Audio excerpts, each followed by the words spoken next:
On energy, it's one of the main challenges, manufacturing is facing in this country, and not even in Nigeria alone, but sub-Saharan Africa. Some figures have it that Nigeria has spent about $2 billion in the last couple of years, to fix the power sector, and still we are not able to provide uninterrupted power supply for both domestic and industrial use. Where do you think, in your professional opinion, the problem really lies? It's a multidimensional problem. And unless we get the framework right, we may not be able to achieve the outcomes that we seek to achieve. Power delivery has a long chain. So the issue is that the liquidity that we feed the entire chain has to come from the discos. And the discos have a whole lot of problems. Some of those problems are internal to them, talking about their capacity to manage the investment that they have bought into. Some of those factors are factors that are external to them, which they don't have control over. So unless we sort out all those issues, we have pricing issues, we have energy theft issues, we have capacity issues of the discos themselves. Unless we're able to solve the problem from that end, because that is the end, that is where the liquidity to service the entire chain will come from. So right now, we are not able to fix that. All the variables that go into the pricing, all the agreements that were reached with the discos, then the capacity of the discos themselves, then at the time we were doing the privatization, was it done in a transparent manner? Did we actually hand over those assets to the right kind of people who have the capacity to do them? So these are all the issues. If we're able to fix those fundamental issues, then it will be easy to deal with other problems. Then you have the transmission. The transmission is still being managed by the government. I know what it is when the government is involved in a business. It's always a problem, especially in Africa. It's always a problem because you have the issue of transparency, you have issues of corruption, you have issues of capacity. You always have that problem once the government is involved. Then we also have this element which they call the NBET, that's the bulk traders within the system that are supposed to provide some subsidy between the discos and the generating companies. Most of the time, those ones also complain about funding because their funding also has to come from the budget. So for any equation, any investment equation where you have a variable that is public sector driven, you always have a problem. So there's a need to overhaul the entire system to ensure that the fundamentals that drive that sector is right. Because if you are talking now of a sector that has to be driven by the private sector, the economics must be right. If the economics is not right, you cannot get results. If you don't allow the right people to take charge, those who have both the technical and the financial capacity to take charge, then you cannot get the right kind of result. So we need to unpack a whole lot of things to be able to get these things right. Then secondly, we are too dependent on national grid, which I think the government is also looking at, to go off grid, so that you can have pockets of estates, pockets of villages and all of that, who are independent in terms of their own electricity generation, so that everybody don't have to be hooked on to the national grid. This country is too big. All of us will depend on national grid, and they say the national grid collapses, then the whole country is in darkness. So we should have both legislation and all of these things to decentralize the power supply system. And already there are elements of that. I mean, there are some estates now in Lagos, there are some religious camps that now generate their own electricity. They use the compressed national gas to generate electricity. So you'll be looking at all different models. Then you have the renewable energy model. We need to see how we can bring down the cost of renewables. Because of solar panels, because of inverters, because of batteries, are too exorbitant. There are some small households that can just rely on solar or renewable to generate their electricity. All of us don't have to be depending on the national grid. So these are the multifaceted approach or solutions that you can deploy to be able to solve this power problem. Then our petroleum sector, how can we have a situation we have 4 refineries and for almost 5 years we have been importing petroleum products? That itself is a big problem. Do you know how much in terms of billions of dollars that we spend annually to be importing petroleum products? It's unpardonable. And all this is because it is government institutions that are sitting on the refineries. Can they manage refineries successfully? No. It's not because they don't have competent people, but the structure in government is not good for the delivery of a business outcome. It can't work. Bureaucrats cannot be managing refineries and you expect the refineries to work. Imagine how much we have spent on turnaround maintenance the last 10 to 20 years. Yeah, these refineries are not working. They are declaring losses every year. These are some of the burden that we impose on the economy. And that is why the economy is having all this kind of problem. So it will take some reforms, and some of these, I think the current NNPC MD is very passionate about those reforms. If his efforts are not frustrated, that will give us some results. At least they are now talking about withdrawal of subsidy and all of that, because the sector also is characterized by a lot of leakages. So we need reforms alongside, some of these initiatives so that we can reset the economy properly. This economy can function much better. It can generate more value than we are doing. But we need the right policies, we need the political will, we need the right institutions to make all these things happen. Now, speaking of, generating more value, we have a project in Ajaokuta where an estimated $8 million worth of investment is lying fallow, if my records are correct. And experts say this project alone can create about 500,000 jobs, which is about 2.5% of the number of unemployed Nigerians we have right now. I don't think, any other singular project has the ability, to lift that much many people out of unemployment. And if that is the case, if we have a project that can do that much in terms of wiping out 2.5% from the number of unemployed people we have, why have we been unable to make it work? Well, it's a governance problem, and it also comes back to why the refineries have not been working. We have 4 refineries.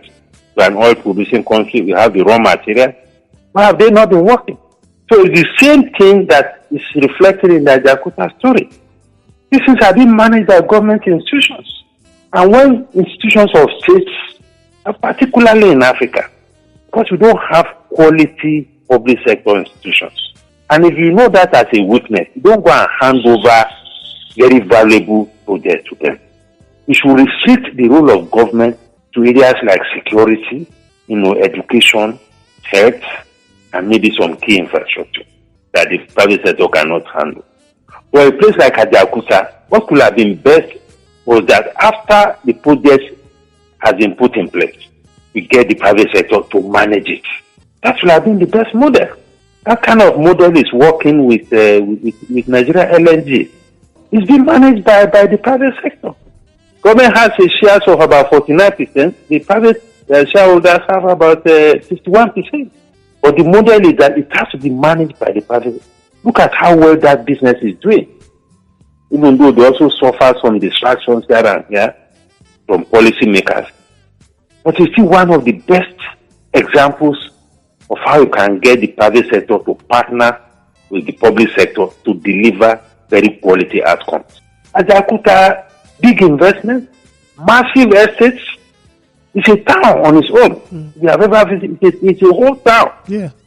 But it's being managed by government. And when bureaucrats and politicians are involved in something, there is too much of self-interest. People are looking at what is in it for them, and in the process, they put the wrong people to manage the place, and everybody is grappling to see what they can grab. That is why such projects will function. Can you compare NITEL to what we have with our telecoms industries today? You can't compare. Look at the value of investment that the liberalization of the sector has brought to the economy. Look at the number of jobs. Look at the quality of jobs that sector has brought just because we said, okay, the private sector should come into that. And of course, NITEL died a natural death. And that's what people are asking. They are asking that for government to replicate that, also with the power sector. Why have we not been able to replicate that type of, handsing off and, letting the private sector take absolute control and, just, go in and do what they need to do? It is very difficult. And I must also say that the power sector is much more complex than telecoms. Most of the telecoms investments are greenfield investment. When I say greenfield, they are fresh investment from the scratch. But the power sector is looking more like a brownfield investment, where you have a government asset which somebody is now taking over, and in the chain you have the government taking part in this, government taking part in that. But in the case of the telecoms, it's wholly fresh private sector projects. So there is very little variable, government variable or private sector variable in telecoms. That is why it's easy for them. You bring your mass, you set up your site, you transmit. And in telecoms, you can't have a test as you have power test. You can't have test. Once your credit is off, they cut you off. So there's also the technology advantage in telecom. In power, it is not exactly the same. So the power situation is a bit more complex, but it can be dealt with. But the point I'm making is that for a project like Ajaokuta, it goes beyond even the jobs that they create. Even the fact that you don't have to be importing steel materials alone, and you save that foreign exchange, it's a lot. You know how much of steel that you consume in this country? How much industrialization can you do with that steel? How much? But all the steel we use for construction, you want to do automobile, you want to construct bridges, you want to construct roads, all these things are imported. These are some of the things that are putting pressure on the economy. We should not be importing all these things. Imagine if you are importing all those, if you are producing all those things from Ajaokuta. We have a supporting industry, the iron ore industry in Itakpe, also in Kogi State. It is supposed to be feeding Ajaokuta with the raw material. We have rail construction that was being done between Ajaokuta and Delta States. We used to have Delta Steel industry. And to connect the Ajaokuta with the port in Warri, these are fantastic dreams that some people have planned and laid out. But we couldn't carry them through. Just because people are busy looking for what they can grab from any government project. So all these things have to do a lot with the governance, with the quality of bureaucracy and all of that. They have a lot to do. If you go to government, there are lots of reports, quality reports, that have been prepared by experts on how all these projects will work. But if you don't have the political will to drive these things, if you don't have a leadership that even understands these things, if they have the will, if they don't understand, they can't appreciate it. And therefore nothing will happen. The quality of bureaucracy has degenerated. You can't compare the quality of bureaucracy you have today with what you have in the 70s. Everybody, the richest people today in this economy are not business people. They're either politicians or bureaucrats. These issues are really very broad, they're very wide, and you are lucky to have the right kind of leadership. Maybe you can begin to reset some of these things. But some of the issues are really very fundamental. If in 8 years we cannot fix a refinery, just to get a refinery to work, then what are we doing? And yet we keep importing petroleum products. People are feeding fat on subsidy. People are feeding fat on equalization fund. The governance problem. All right, sir. I want to close by asking about the CBN's 50 billion naira COVID-19 stimulus package for SMEs and how effective it has been. Some reports say only about 3% of SMEs have benefited from that fund. What's your take on that? Well, first we need data, credible data, to be able to assess the performance. But the thing is that first we must commend the fact that the central bank even put the fund in place in the first place. They didn't have to do it, but they did it so that people can access the fund. Just as you said, some people have been able to access the fund. So, but the issue is that when it comes to the issue of credit to SME, there are supply side issues and there are demand side issues. If you ask SME to come forward for credit, some of them don't even have information to give you. Some of them, they don't have the records to give you. They don't have the papers. They don't have anything tangible that can convince a creditor that you can you have a system through which you can generate money to supply, to pay back this facility. I mean, people take it like all the money that all this money that they share in Empower, that money. It's not the same thing. That one is just like sharing national cake. But when it comes to credit, even though the conditions are very liberal in terms of the rates, in terms of maybe the condition, only recently, because of the problem of access, you see they had to drop the issue of having guarantors. Because normally the CBN said, okay, they are not even asking for collateral, they are asking for guarantors. Even the issue of guarantors has been dropped, just to make it easy for people to be able to access the facility, So, but again, people complain about challenges of access, the procedures and things like that, which I think the CBN can simplify. But it's also important to look at the demand side. People who want credit must also be credit ready. It's not something that you say there is a credit, then just walk to the bank and just pick up the money. It's not trader money. It's a money that you have to repay. So there are issues on both sides. Because even within our system, sometimes we ask people, okay, there is this facility, can you come forward with some documentation? You find that even many SMEs can't come forward because they don't even have the records. So we need to look at all the challenges, the supply side challenges, if there are procedures, if there are documentation that are too rigorous or that are too cumbersome, or that many of the SMEs cannot meet, we need to deal with. Then we also need to deal with the demand side, educating the SMEs themselves. That he wants credit, he must have records. Many of them don't have any records. They don't have any records. So we have to enlighten people. We have to build their capacity to keep records, to do things. Of course, depending on how much you want to collect. I mean, there is a model that the Lagos State government is using, the Lagos State Employment Trust Fund. Very simple model, which I think is working. But they give small amounts. And the maximum they give is maybe 5 million or so. For small traders, they give them, maybe 500,000, 100,000 and so on, depending on the scale of the business. But they make sure that they situate them, I think, within their associations or within their cooperatives. There are so many models that we can use. But the summary is that we need to deal with both the supply and the demand side issues as far as access to credit, SME credit is concerned.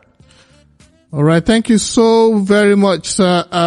We really, really appreciate you being a part of our program today and for your expository views on all the questions that we've put before you. Thank you so much, sir.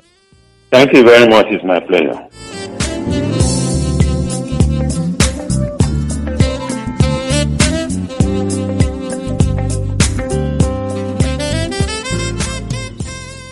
We can't fix our railways. You see tankers all over the road, destroying the roads, causing accidents. I mean, it's a governance problem.